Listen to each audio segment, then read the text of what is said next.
जय हिंद। अब हम लोग नेक्स्ट चैप्टर स्टार्ट कर रहे हैं। Why do we fall ill.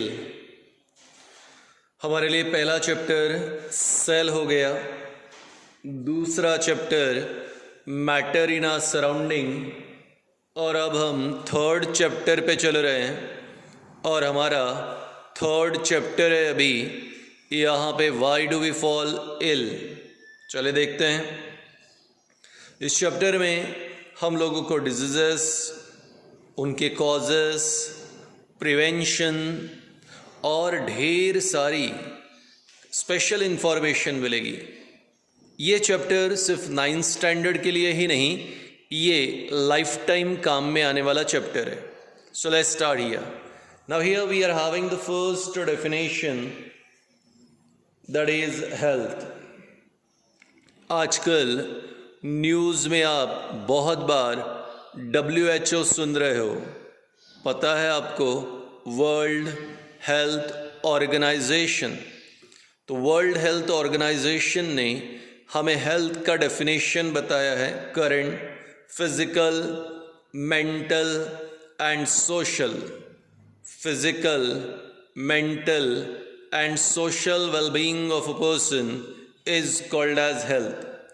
Physical, mental and social well-being of a person is called as health. तो अगर कोई व्यक्ति फिजिकल लेवल पर, मेंटल लेवल पर और सोशल लेवल पर, तीनों लेवल पर अगर फिट है तो ही वो हेल्दी है। यूजुअली जब कोई हमें पूछता है कि आपकी तबीयत कैसी है, तो we are talking them with respect to physical aspect. हम फिजिकली बोलते हैं, हाँ मैं ठीक हूँ, हाँ मैं अच्छा हूँ, I am fine. But the problem is that कि हम मेंटल और सोशल इलनेस के बारे में कभी सोचते ही नहीं हैं। यहाँ पे भले ही अभी मैं आपको लेक्चर डिलीवर्ड कर रहा हूँ, पर इस बात पे आपको ध्यान देना है। अभी पापा काफ़ी दिनों से घर पे होंगे, लॉकडाउन चल रहा है। तो अगर इस सिचुएशन में अगर हमने देखा कि अगर कहीं पे किसी प्रकार का कोई स्ट्रेस आ रहा है, पापा बहुत दिनों से शॉप पे नहीं जा पाए, पापा को ऑफिस के काम का बर्डन आ रहा है और किसी प्रकार का स्ट्रेस या टेंशन है, तो अभी पापा बीमार है। और ये बीमारी हमारे लिए जो होती हैं, ये है मेंटल स्ट्रेस। अब मैं अपनी बात करता हूँ। लॉकडाउन के कारण घर में बैठे बैठे ये इतना बोर हो गया हूँ। थोड़ा बहुत जो टाइम जो पास हो रहा है वो वीडियो बनाने में ही हो रहा है, अदरवाइज़ इतना बोर हो गया हूँ, ऐसा लगता है यार कहीं बाहर जाए, पर जा नहीं सकते, लॉकडाउन चल रहा है। तो मैं फ्रस्ट्रेट हो रहा हूँ, मुझे स्ट्रेस आ रहा है, मुझे टेंशन आ रहा है ना। This is what we call here क्या, मेंटल इलनेस। तो जब किसी प्रकार का हमारे दिमाग पे टेंशन रहेगा तो वो मेंटल इलनेस। अब बारी आती है social wellbeing of a person. कोई भी व्यक्ति फिजिकल और मेंटल लेवल पे ही नहीं, सोशल लेवल पर भी यहाँ पे हेल्दी होना चाहिए। किसी व्यक्ति का अपने सराउंडिंग के लिए, अपने समाज के लिए मन दुखना चाहिए। अब यहाँ पे अगर मान लीजिए कि लॉकडाउन चल रहा है और आपके घर के आसपास पड़ोसी कहीं पर या शहर में कुछ जगह पर अगर मान ले कोई लोग भूखे हैं, परेशान हैं, बड़ी प्रॉब्लम चल रही है, आप उनकी मदद कर सकते हो, बट स्टिल आप उनकी मदद नहीं कर रहे हो, ये सोशल इलनेस है। आप किसी के बारे में बुरा सोच रहे हो, ये सोशल इलनेस है। आप किसी के बारे में जानबूझ के बुरा बोल रहे हो, ये सोशल इलनेस है। किसी ने बुरा किया लेकिन आप उसको ज़बरदस्ती हाईलाइट कर रहे हो, ये सोशल इलनेस है। तो जब हम किसी के बारे में बुरा बोलते हैं या सोचते हैं तो ये सोशल इलनेस ही है। अब कौन चाहेगा कि उससे कोई बीमारी हो। ये कोरोना का एग्जाम्पल ले लेते, कोई चाहेगा कि उससे कोरोना हो जाए? नहीं।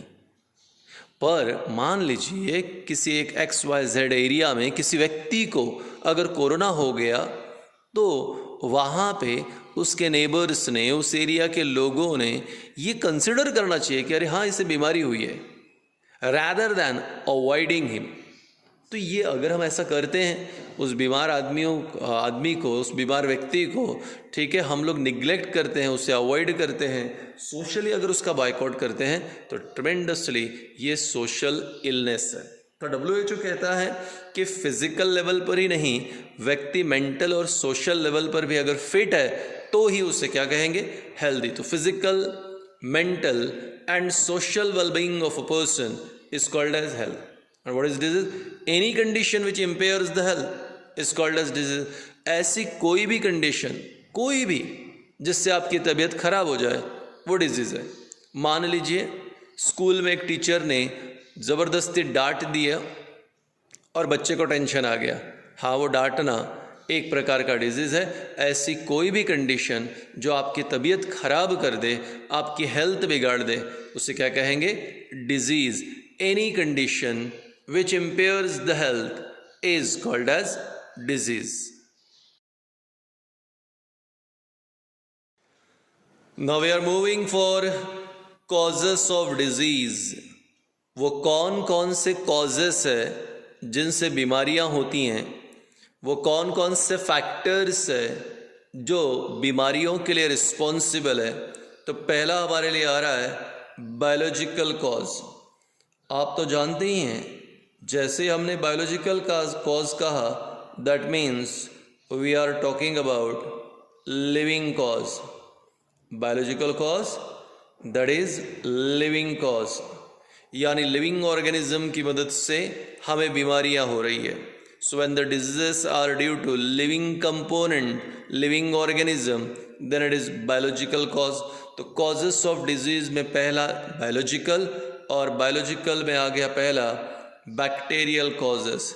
द डिजीज और disorder which is caused due to bacteria, the disease और disorder caused due to bacteria is called as bacterial disease. तो अगर बैक्टीरिया के कारण बीमारियां होती हैं तो उसे बैक्टीरियल डिजीज कहते हैं। आइए देखते हैं, पहला हमारे लिए है एग्जाम्पल टाइफॉइड, बहुत ही कॉमन है।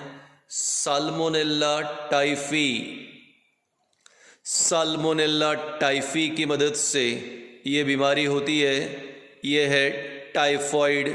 सर साल्मोनेला टाइफी क्या है? It is the name of bacteria, bacteria के कारण होने वाला एक बीमारी टाइफॉइड। दूसरा ट्यूबरकुलोसिस, ट्यूबरकुलोसिस सादी भाषा में टीबी। माइकोबैक्टीरियम ट्यूबरकुले, माइकोबैक्टीरियम ट्यूबरकुले, इस बैक्टीरिया के कारण टीबी होती है। लेप्रेसी, लेप्रेसी को यहाँ पे कुष्ठ रोग कहते हैं। ये कुष्ठ रोग लेप्रेसी माइकोबैक्टीरियम लेप्रे की मदद से होता है। हिंदी भाषा में इसे कोढ़ भी कहते हैं। टीबी को क्षय रोग कहते हैं शायद, ठीक है। तो टीबी शायद क्षय रोग, टाइफॉइड पता है आपको, लेप्रेसी को हिंदी भाषा में कोढ़, मराठी भाषा में कुष्ठ रोग, और जो बहुत ही कॉमन आम तौर पे हो जाता है वो है कॉलरा। कॉलरा के लिए यहाँ पे विब्रियो कॉलरी बैक्टीरिया, लेप्रेसी के लिए माइकोबैक्टीरियम लेप्रे, टीबी के लिए माइकोबैक्टीरियम ट्यूबरकुले, और टाइफॉइड के लिए साल्मोनेला टाइफी।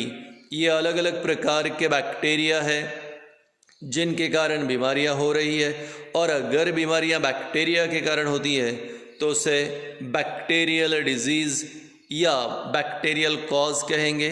अब वो आ गया बायोलॉजिकल कॉज के अंदर पहला। अब हम लोग अगले पॉइंट की तरफ आ रहे हैं। व्हेन द डिजीज़ और disorder caused due to viruses, when the disease or disorder caused due to viruses, अगर वायरसेस के कारण बीमारियां होती हैं तो उसे वायरल डिजीज़ कहते हैं। अगर वायरसेस के कारण बीमारियां होती हैं तो वायरल डिजीज़। आइए देखते हैं, पहला मम्स, मम्स यानी गालफूगी, मम्स वायरस के कारण होता है। यहाँ गालों के अंदर स्वेलिंग आ जाती है। मीजल्स, अभी कुछ दिन पहले ही तुमने स्कूल में MR वैक्सीनेशन किया था। MR vaccination measles and rubella का। मीजल्स को मराठी भाषा में गोवर कहते हैं और रूबेला ये जर्मन मीजल्स है। तो मम्स, मीजल्स, रूबेला। उसके बाद यहाँ पे जॉन्डिस, जॉन्डिस यानी हिंदी भाषा में पीलिया, मराठी भाषा में कावीड़ कहते हैं, जॉन्डिस। उसके बाद आ गया AIDS, then we are having chicken pox, अभी जो चल रहा उसके बारे में कोविड-19, then we are having swine flu,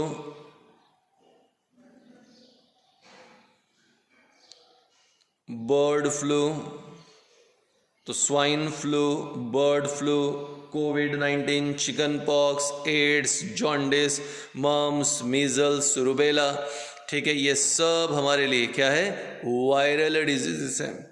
so the diseases और disorder which is cause due to viruses, viruses के कारण होने वाली बीमारियां वायरल डिजीज, बैक्टीरिया के कारण होने वाले डिजीज बैक्टीरियल डिजीज। अब हम लोग थर्ड की तरफ आ रहे हैं, ये भी लिविंग है। Now we are having protozoal disease, protozoal disease, the disease which is cause due to protozoa. आप जानते हो यूनिसेलुलर एनिमल की कैटेगरी प्रोटोजोआ, यूनिसेलुलर एनिमल की कैटेगरी प्रोटोजोआ, और प्रोटोजोआ के कारण होने वाली बीमारी protozoal disease. Now I am having the first example for you, malaria. Second example leishmaniasis. Third example trypanosomiasis, and last example amoebiasis। चार लिए मैंने। मलेरिया ये जिस प्रोटोजोआ के कारण होता है उसे प्लाज्मोडियम। कई सारे बच्चों को ये लगता है कि सर मच्छर के काटने से मलेरिया होता है। आप गलत नहीं हो, पर फीमेल एनाफिलिस मॉस्किटो जब काटता है तो हमारे शरीर में प्लाज्मोडियम डाल देता है और इस प्लाज्मोडियम के कारण बीमारी होती है मलेरिया। अगर मान लो हमारे शरीर में लिशमेनिया नाम का प्रोटोजोआ है तो बीमारी होगी लिशमेनियासिस। अगर हमारे बॉडी में ट्रिपैनोसोमा नाम का प्रोटोजोआ है तो ट्रिपैनोसोमियासिस, और अगर अमीबा है या एंटामीबा है तो उससे होने वाली बीमारी अमीबियासिस। अब पहले पे आते हैं मलेरिया। मलेरिया प्लाज्मोडियम के कारण 105 फ़ारेनहाइट तक बुखार रहेगा, बहुत ज़्यादा ठंड लगेगी, ठंड लग के बुखार आना, ये मलेरिया के सिम्टम हैं। ऑल्टरनेट डेज 48 आवर्स के बाद ये बार बार होने लगता है तो ये कंफर्म हो जाता है कि मलेरिया है। लिशमेनियासिस को 1940 के आसपास भारत में काला आज़ार कहते थे। काला आज़ार, लिशमेनियासिस, ये स्किन डिसऑर्डर है। आमतौर पे अमेरिका में कॉमन है, भारत के अंदर यह आसाम के अंदर मिलेगा, रेस्ट जगहों पे नहीं है। ट्रिपैनोसोमा अफ्रीका में है, इसे स्लीपिंग सिकनेस कहते हैं, यानी यहाँ व्यक्ति सोता रहता है और 24 घंटे में वो 20 से 22 घंटे सोता रहेगा। ट्रैपैनोसोमियासिस नाम की बीमारी है। मैंने कहा स्लीपिंग सिकनेस, एक दिन नींद में ही वो कोमा में चला जाता है और कभी वापस नहीं आता। अमीबा, अमीबियासिस, लूज मोशन वगैरह, कॉलरा, डायरिया जैसे सिम्टम। तो ये बीमारी प्रोटोजोआ के कारण हुई, that's why it is called as protozoal disease. तो बैक्टीरिया के कारण बैक्टीरियल डिजीज, वायरस के कारण वायरल डिजीज। और अभी प्रोटोजोआ आया था, प्रोटोजोआ के कारण प्रोटोजोनल डिजीज। अभी हमारे लिए चल रहा है यहाँ पे बायोलॉजिकल कॉज, और बायोलॉजिकल कॉज में अभी आ रहा है आपके लिए चौथे नंबर पे helminthic disease. Helminthic disease that means the disease which is caused due to worms, जंत, वर्म्स के कारण होने वाली बीमारियां, that is called helminthic disease. Detail with diagram with photos all this thing classroom में आएगा ही। अब हेलमेंटिक डिजीज में यहाँ पे हमारे पास कुछ एग्जाम्पल है। Very common example ascariasis. हमारी मराठी भाषा में लोग इसे जंत कहते हैं, और ये एस्केरियासिस ये राउंडवर्म के कारण होती है। राउंडवर्म को साइंटिफिकली कहते हैं एस्केरिस। एस्केरिस के कारण होने वाली बीमारी एस्केरियासिस। दूसरी है टेनियासिस। टेनियासिस ये टेनिया के कारण होता है। आमतौर पे पोर्क खाने वालों को टेनिया होता है। अब मान लीजिए बर्ड्स का फ्लैश है तो उसे चिकन कहते हैं, गोट या शिप का है तो उसे मटन कहते हैं, कैटल्स का है तो उसे बीफ कहते हैं, और अगर पिग का है तो पोर्क। जो लोग पोर्क खाते हैं उन्हें टेनियासिस हो सकता है। ये भी वर्म है, वर्म के कारण होने वाली बीमारी हेलमेंटिक डिजीज। टेनिया से टेनियासिस, एस्केरिस से एस्केरियासिस। अब आ रहा है फंगल डिजीज। नाम से ही पता चल गया, द डिजीज और disorder which is caused due to fungus. Fungus के कारण होने वाली बीमारियां फंगल डिजीज। और फंगल डिजीज के अंदर पहले नंबर पे हम लोग ले रहे हैं यहाँ पर रिंगवर्म। रिंगवर्म हिंदी भाषा में इसे दाद कहते हैं। आपने टेलीविज़न पर एडवर्टाइजमेंट देखा है वो रिंग गार्ड का। रिंग गार्ड वो दाद पे लगाते हैं। दाद एक स्किन डिसऑर्डर है, फंगस के कारण होता है। ठीक है। अब दूसरा है एथलेट्स फूट। एथलेट्स फूट नाम से पता चला होगा, आमतौर पे ये बीमारी एथलीट को होती हैं। सुबह से लेकर रात तक जूता पहन के रखते हैं ये लोग। इनके जूतों में पसीना आता है, और पसीना जब उंगलियों के बीच में अटकता है तो यहाँ इन्फेक्शन हो जाता है फंगल, और इस बीमारी को एथलेट्स फूट कहते हैं। ये फंगल डिजीज़ है। मराठी भाषा में इसे चिखल्या कहते हैं। अगर बहुत सारा पानी में पैर भीगता रहा, कीचड़ में पैर भीगता रहा तो बीमारी हो सकती है एथलेट्स फूट। अब एथलेट्स फूट और रिंगवर्म ये फंगल डिजीज़ है, और रिकेट्शिया ये एक प्रिमिटिव बैक्टीरिया है, और इस प्रिमिटिव बैक्टीरिया के कारण भी एक प्रकार का फ्लू क्रिएट होता है। ठीक है, 2 या 3 दिन में क्लियर भी हो जाएगा। तो ये भी एक बायोलॉजिकल कॉज है। तो व्हेन द डिजीज और disorder is due to living organism then it represent biological cause। Bacteria से होने वाला बैक्टीरियल डिजीज, वायरसेस से होने वाला वायरल डिजीज, प्रोटोजोआ से प्रोटोजोनल डिजीज, वर्म से हेलमेंटिक डिजीज, फंगस से फंगल डिजीज, और लास्ट प्रिमिटिव बैक्टीरिया रिकेट्शिया। तो ये था biological cause. When the disease और disorder is caused due to some accident। Accident के कारण अगर बीमारियां होती हैं तो उसे मैकेनिकल डिजीज या मैकेनिकल कॉज कहते हैं। कॉमन एग्जाम्पल है फ्रैक्चर्ड बोन्स। अगर मान लो किसी का हाथ या पैर फ्रैक्चर हो गया एक्सीडेंट के कारण, तो इस प्रकार की बीमारी को कहते हैं मैकेनिकल डिजीज या मैकेनिकल कॉज। अब आ रहा है फिजिकल। व्हेन द डिजीज और disorder is caused due to some physical agent। Physical agent, तो फिजिकल एजेंट के कारण अगर बीमारियां हो रही है तो फिजिकल डिजीज। फिजिकल एजेंट कौन है? सन। फिजिकल एजेंट कौन है? रेन। तो बारिश के कारण बीमारी हो गई, बहुत धूप के कारण बीमारी हो गई। तो ये है हमारे लिए फिजिकल कॉजेस। सन के कारण सन स्ट्रोक हो सकता है। हमने कहा ज़्यादा धूप में मत घूमो, धूप लग जाएगी। बारिश में कुछ ज़्यादा ही घूम गए, इसलिए आपको कफ एंड कोल्ड हो गया, सर्दी खांसी हो गई, तो ये भी हमारे लिए ये फिजिकल फैक्टर के कारण है। तो फिजिकल फैक्टर लाइक रेन और सन के कारण बीमारियां होती है, तो फिजिकल डिजीज।